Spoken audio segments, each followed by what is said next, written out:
Ya, ini adalah sesi yang mungkin dianggap sebagai kebutuhan tersier, yaitu bagaimana penanganan pasangan-pasangan yang ingin hamil ya pada pandemi COVID-19 ini. Kalau kita lihat, maaf. Ya, ini data per hari ini kita bisa lihat bahwa Indonesia kurang lebih ini data kemarin ya, kita 6 ribuan dengan angka kematian hampir 600, dan bagaimana dunia menyikapinya, terutama khususnya pada treatment pada pasangan yang ingin memiliki keturunan. Ya, kalau kita lihat ada dua organisasi yang besar di dunia, yaitu European Society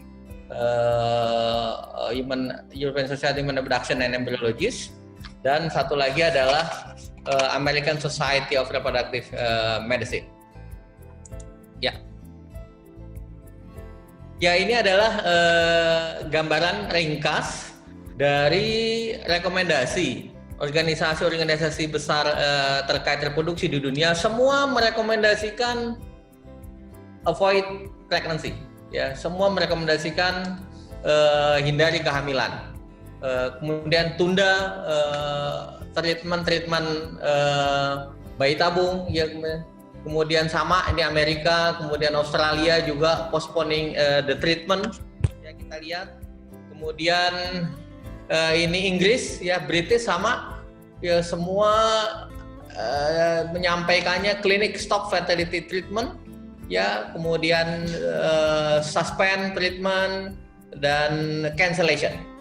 Minimal ada 3 pertimbangan ya mengapa seluruh organisasi fertility di dunia merekomendasikan untuk hindari kehamilan atau stop penanganan infertilitas. Yang pertama adalah tentu untuk patient safety dan healthcare professional safety.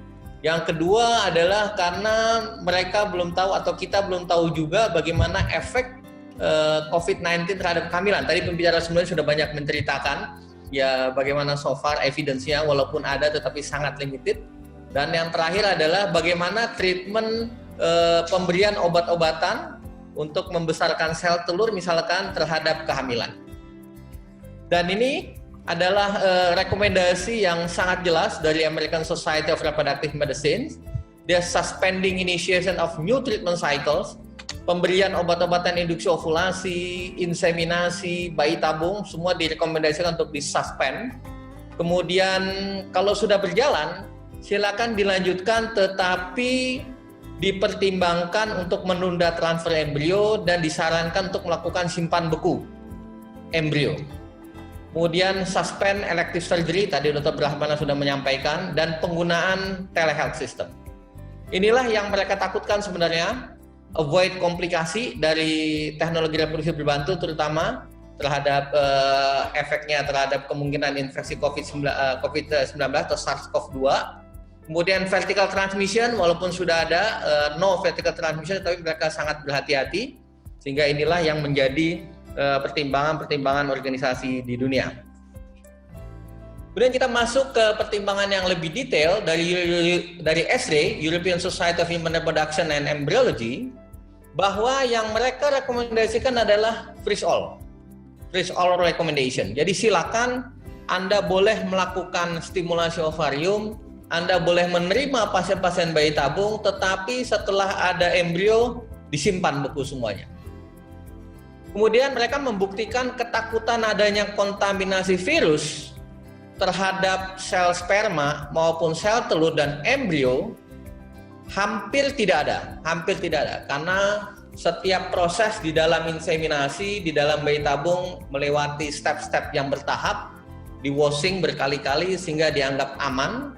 Dan yang kedua, di sel telur itu kebesaran Allah Subhanahu wa taala ada zona pellucida yang melindungi sel telur terhadap kemungkinan infeksi.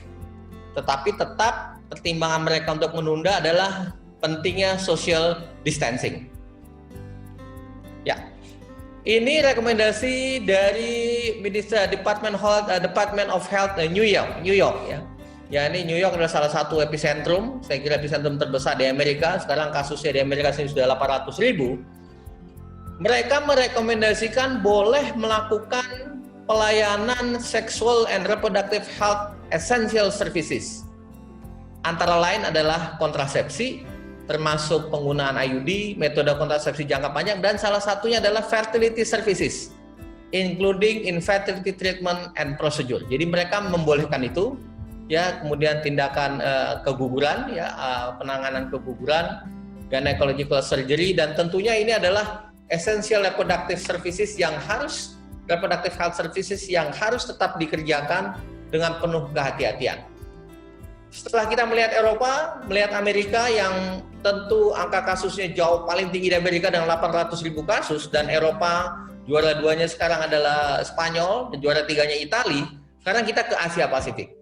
Asia Pasifik, di Asia Pacific Initiative on Reproduction, kita baru saja mengeluarkan guidance yang prinsipnya ada dua. Yang pertama, mempertimbangkan untuk menunda treatment sambil memikirkan kasus-kasus tertentu yang boleh dikerjakan.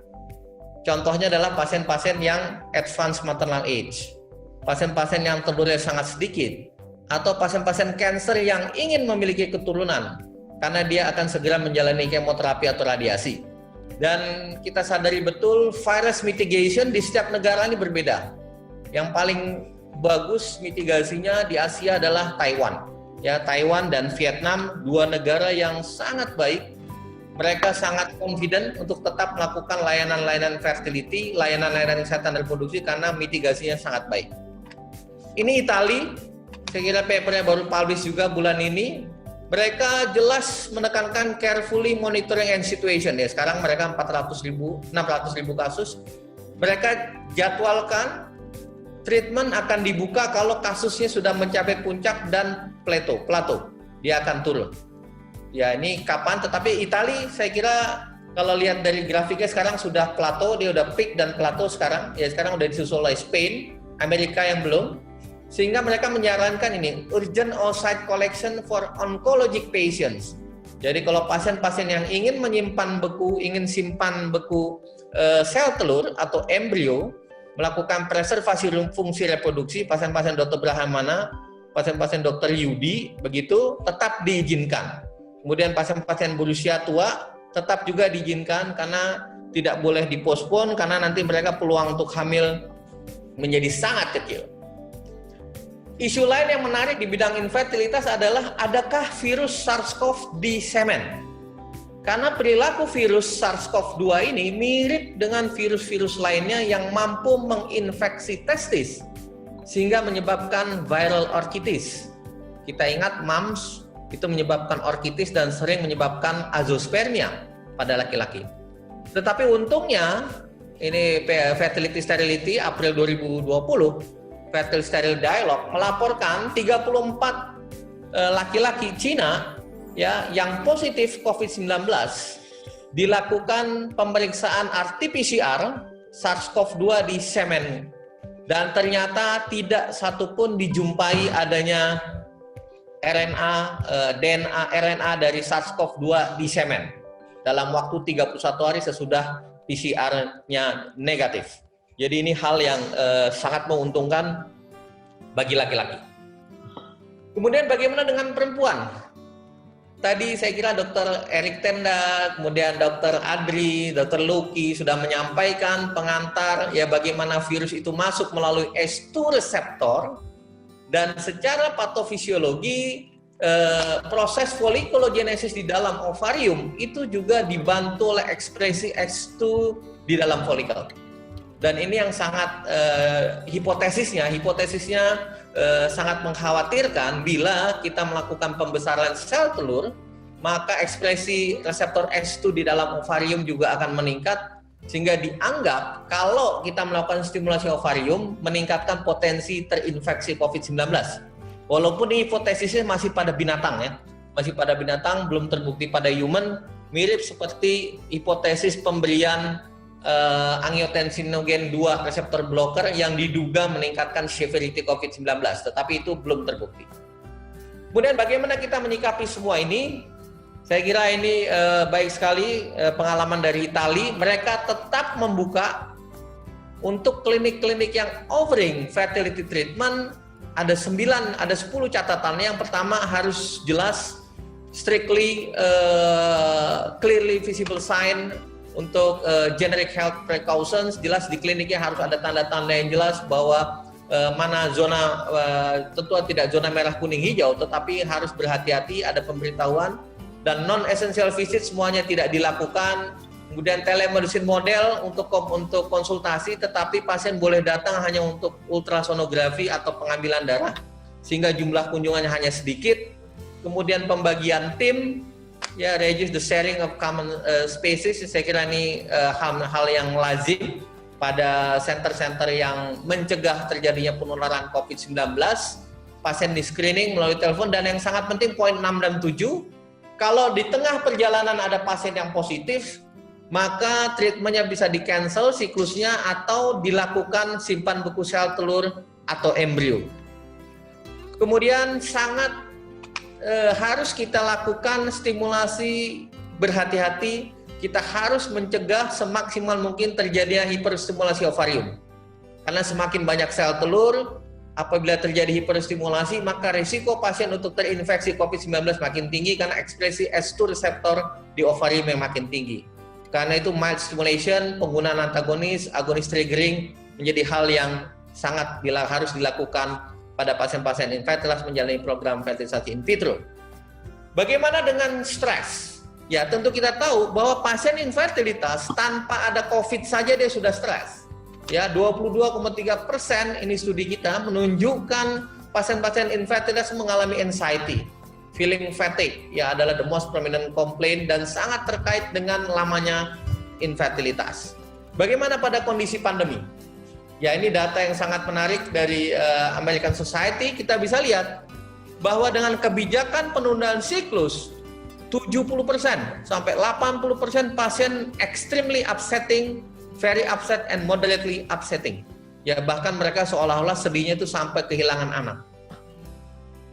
Hampir 50% ya, 51% lebih pasien memaksa ingin segera menjalani program penanganan infertilitas sekarang karena mereka merasa harus segera punya anak, ya, tidak ingin menunda.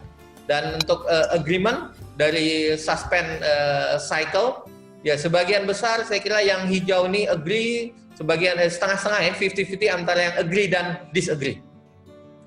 Kemudian bagaimana tips yang kita harus berikan kepada pasien-pasien kita dalam managing stres, terutama pasien-pasien infertilitas.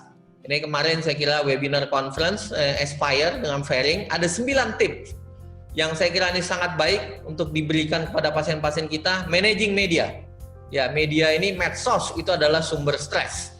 Jadi batasi akses terhadap media, kemudian establish routine plan, ya, karena di rumah self isolated, terutama ya kalau PSBB sekarang, tentu harus pasien kita biasakan mempunyai agenda yang jelas supaya tidak bosan, tidak meningkatkan stres, stay connected with family or best friend, praying and relaxation technique, ya, kalau agama Islam tentu sholat, set boundaries, ya, memilah-milah mana kegiatan-kegiatan yang baik untuk diikuti, tetap melakukan olahraga, yoga dan sebagainya, healthy sleep habits, berpikir positif, self-care and joy. Ya, ini saya kira tips-tips yang sangat baik untuk mengurangi stres.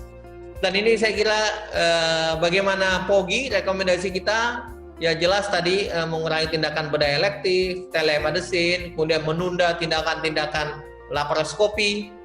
Dan terakhir saya kira ini Ministry of Health Singapore, ya, mereka merekomendasikan tindakan-tindakan essential service yang boleh tetap dilakukan. Apa saja essential service yang boleh dilakukan? Ini dia. Menteri Kesehatan Singapura melakukan listing tindakan-tindakan apa yang tergolong dalam tindakan esensial dan itu boleh tetap dilakukan dengan kehati-hatian.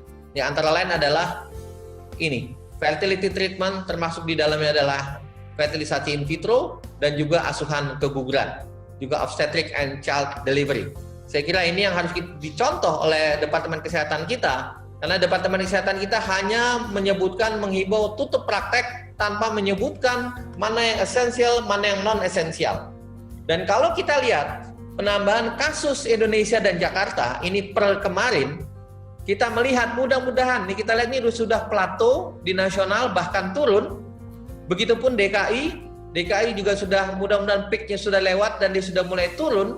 Mudah-mudahan benar ya prediksi-prediksi para ahli epidemiologi dengan PSBB yang baik mampu menekan sehingga mempercepat peak dan mempercepat plateau dan kemudian segera turun.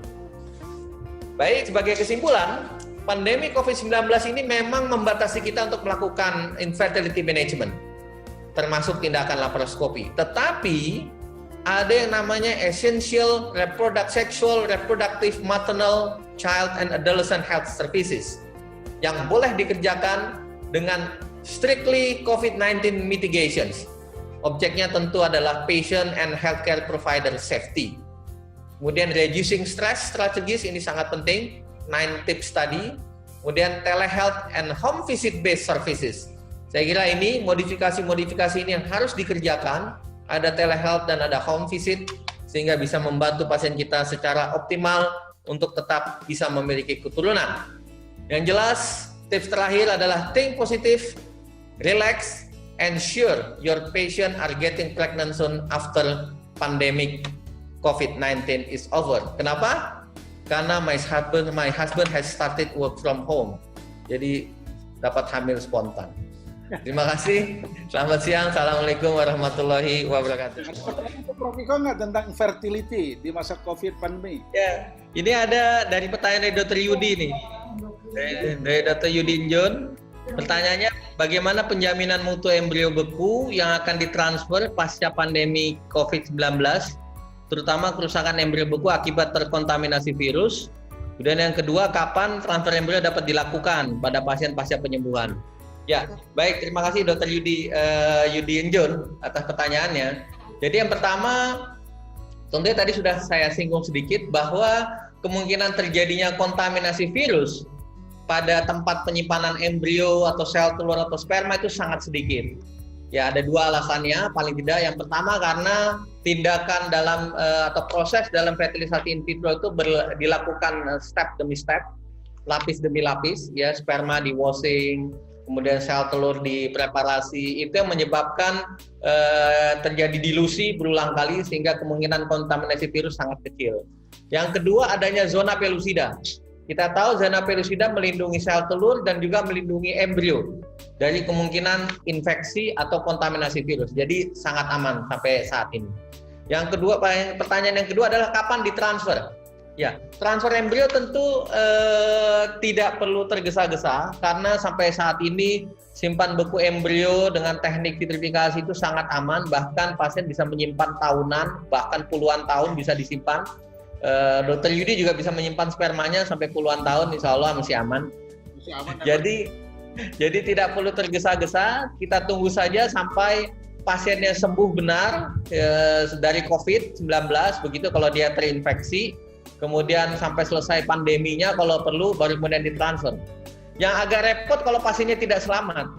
Kalau pasiennya tidak selamat, yang itu menjadi masalah etik karena embrionya otomatis tidak boleh ya misalkan suaminya misalkan yang terkena kemudian tidak selamat, embrionya tidak boleh ditanam even pada istrinya karena dianggap sebagai posthumous reproduction. Nah, itu yang masalah etiknya sangat kental. Terima kasih Dr. Yudi.